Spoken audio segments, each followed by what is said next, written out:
Ay, sorry. Ito kasi, naalala niyo ba to? Yan.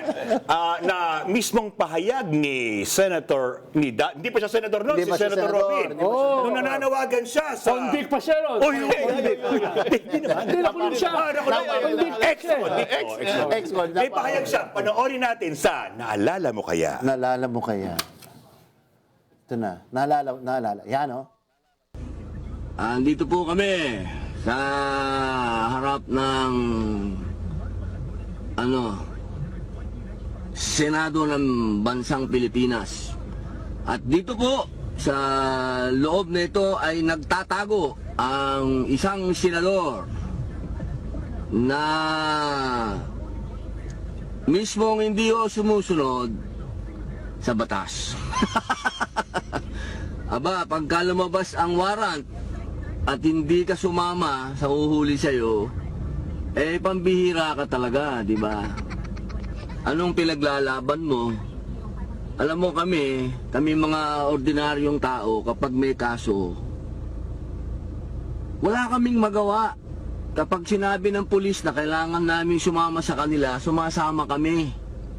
Kahit na alam namin na wala kaming kasalanan, sumasama kami. Kasi yun ang sinasabi ng batas. Ha? Baka nalilito kayo. Naalala ko na. Parang nakatira yan. Anong taon yan? Anong taon yan? Hindi naman siya. Mga tanghir na mga tanong. Research nyo. Research na.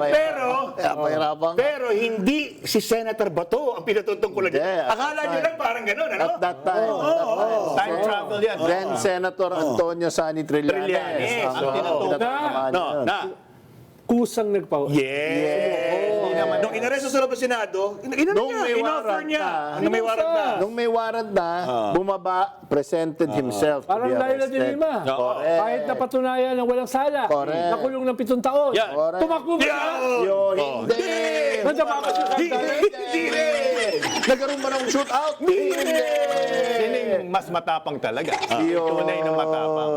Yun. Ang hirap ng mga tanong ni Prof. Guido. Sige, sino? Sino mas matapang talaga? Eh di syempre yung hindi tumakbo. Yo! Para sa akin. Gandang segue sa iyo. Ang ganda, no? Sige. Call mo na. Ikaw na. Segue mo na. Ano? Segue mo na. Anong segue? Ikaw na mag-segue. Ikaw na mag-segue. Segue. Prof, parang si Robin, babuffer. Ay.